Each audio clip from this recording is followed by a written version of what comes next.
Hey everyone, welcome back to my channel. In today's video, I have a Mythic 0 Algeth'ar Academy. I think it goes without saying that Windwalker is appearing to be pretty busted right now for quite a few groups. However, just keep in mind that the season has yet to really start.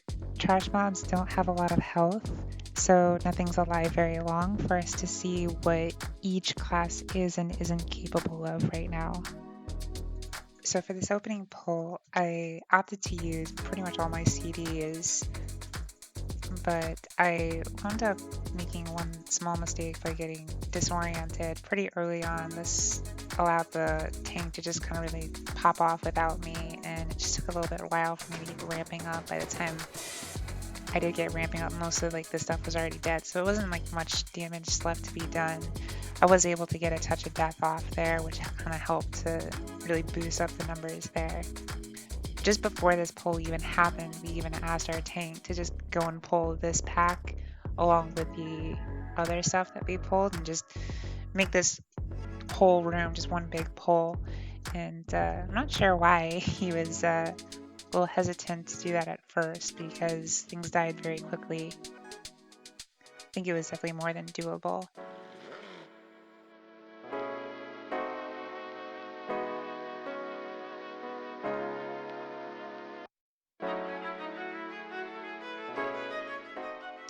Since I'm using the mutated Mammoth scale that drops off of Magmatust and Algeth'ar, so I'm just checking to see what kind of damage it is doing. I haven't really used it in too many dungeons, but it is a new drop that I did get a little while ago, so just trying to confirm if this is really worth using. I should mention that I'm playing around actually with a bunch of trinkets right now, since I have yet to sim myself, as I was under the understanding that most of the sims are not entirely accurate, so figured that I'm just gonna kind of do some feely craft instead of theory craft for the time being. The first boss dies fairly quickly. Our prot warrior here is just telling us to stack up, make sure that all the little flower things are gathered up near the boss to just get some extra damage going here. Of course, I don't have any CDs to give for this, so my damage is pretty mid, at least for this pull, but same cannot be said for our Unholy DK, which you'll see definitely more of his damage over the course of this dungeon.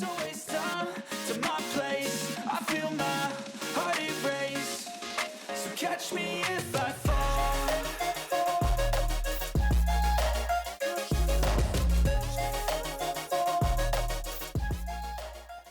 As I'm walking around the pillar here, I see my tank call out that one strategy that he is opting to do is just tank right in front of that pillar.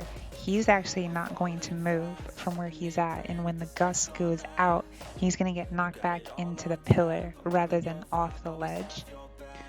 So I wind up doing this the very next time that the boss does the Expel Intruders cast. One thing to note though is you will take damage if you opt to do this. But of course the trade-off is you get more globals on this mob here. So it'll just be one thing to consider, perhaps like on fortified weeks or just on hierarchies in general, those kind of trade-offs. So as we get going with this next pull, there's not really too much going on other than just one SEF. Do opt to use my Touch of Death here twice, and that gives me that pretty nice burst there. The only thing that I'm thinking about in hindsight is blowing CDs and then leveraging Touch of Death alongside it does feel like a huge waste of said CDs, because now all the mobs are dead, but I still have maybe like 10 seconds left on the CDs there, so just something to be mindful of. The only real important thing about this, or just looking at the elite mobs here, just making sure they don't get one of their casts off and don't stand in gust. And it's going to be Call of the Flock that you actually want to focus on interrupting there, so do a pretty good job at handling that.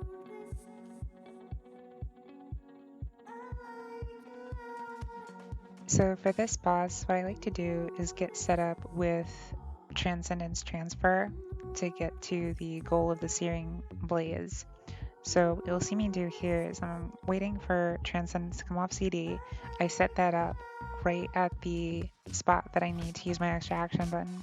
And what's going to happen is at the time I need to grab a ball and put it in the goal, I'm going to quickly grab a ball, Transcendence Transfer right to the location I need to be, use my extra action button, and then I'm going to be right back on the boss.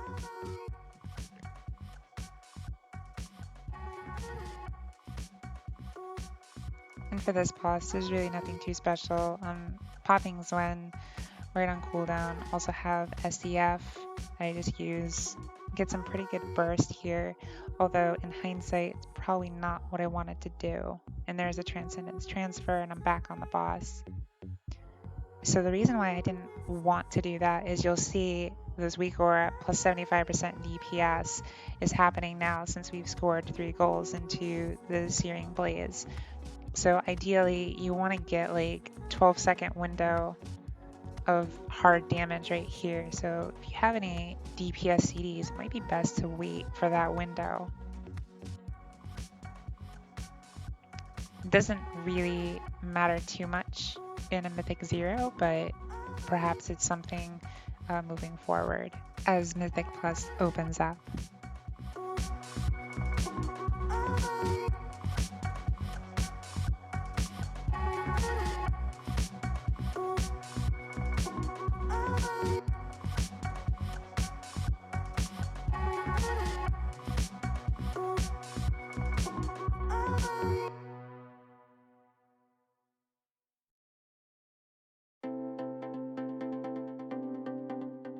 Up until now, we've seen quite a number of pulls where I have been able to pop off quite well above the group. However, for this particular wing, our Unholy DK Xerath actually really takes control, and you're going to find out very, very soon what he is able to do.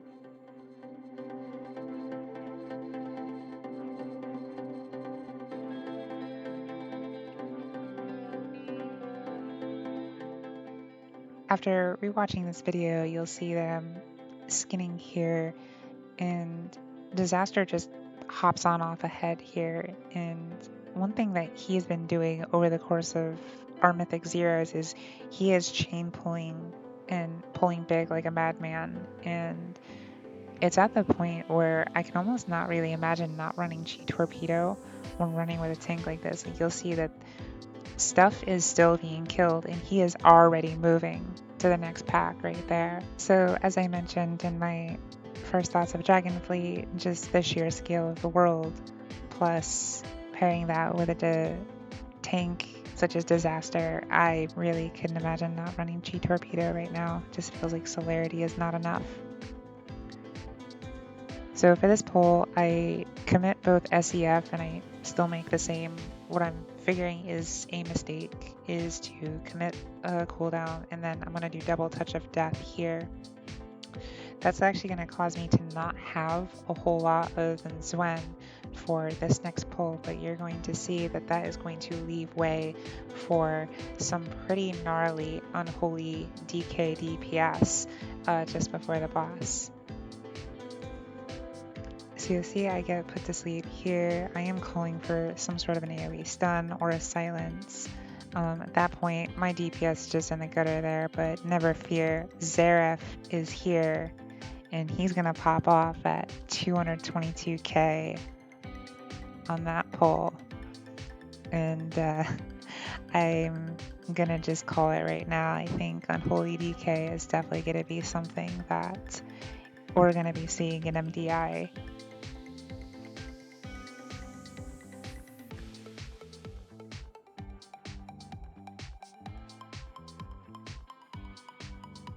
So this boss is really nothing too special here. We've really all committed CDs, so all I have is my statue there. In hindsight, I'm not really sure why the statue didn't go down a little while ago, actually.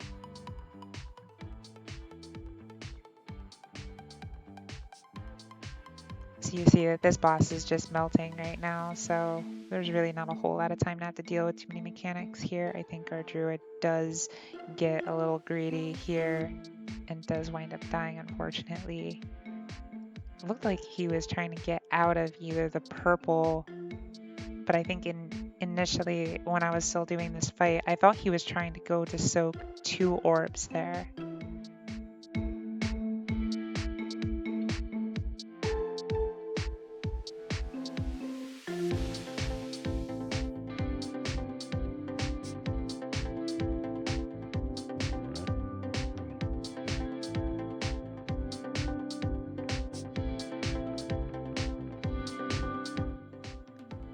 Now, I have seen some groups, at least in like normal and heroic, they try to double back the way that we came here, but for our purposes, we figure with the damage we have, it's actually a bit easier to just keep moving forward here. And we'll have to wait and see what the percentage looks like here, but you may have to get this trash anyway. Either way, this does, even killing this seems like it's a much quicker way than double backing.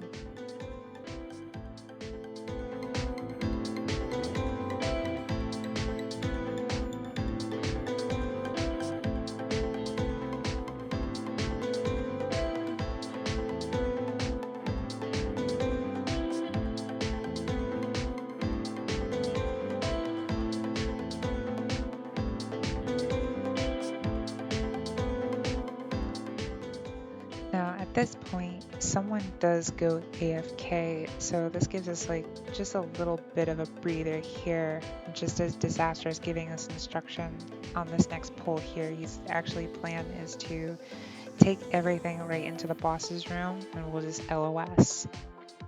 So in the meantime, we're just kind of catching a breather. I'm taking a look at the details breakdown, taking a look at both the arcane ring that I got from the Cobalt rep, and I'm having a bit of buyer's remorse, I think, with that Magmatus trinket there, and I'm looking at the other unused trinket, debating whether or not I should swap to it. And here I am tempted for yet a second time.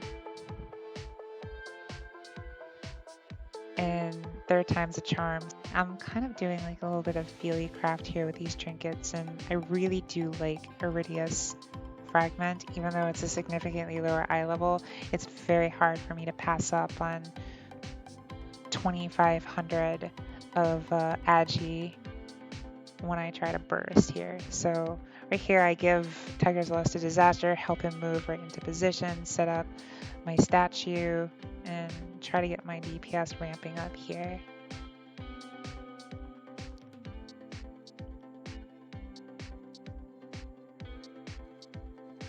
I think I'm getting a little greedy with trying to get that touch of death there, and I couldn't really like find the mob there. And I'm also just low on health, so I just kind of back off a bit.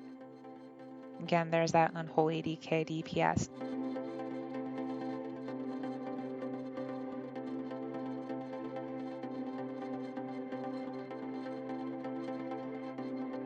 So for here, we got our trinket here, and just before the pull, trying to just solve that puzzle really quick. I will not use it again throughout the fight. The fight doesn't even last that long anyway.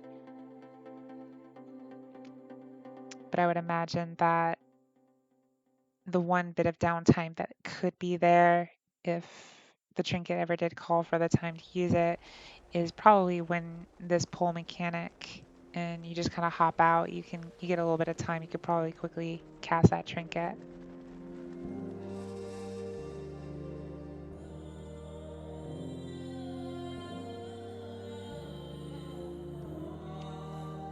And there's not really too many things that we have to do through this fight. It kind of follows a lot of the other fights that we've done. It's just things die so quickly. Like for here, I just opt to use Touch of Karma. I'm just gonna soak that, not bother getting off the boss. I have a habit of doing that as of late if I know I can just survive.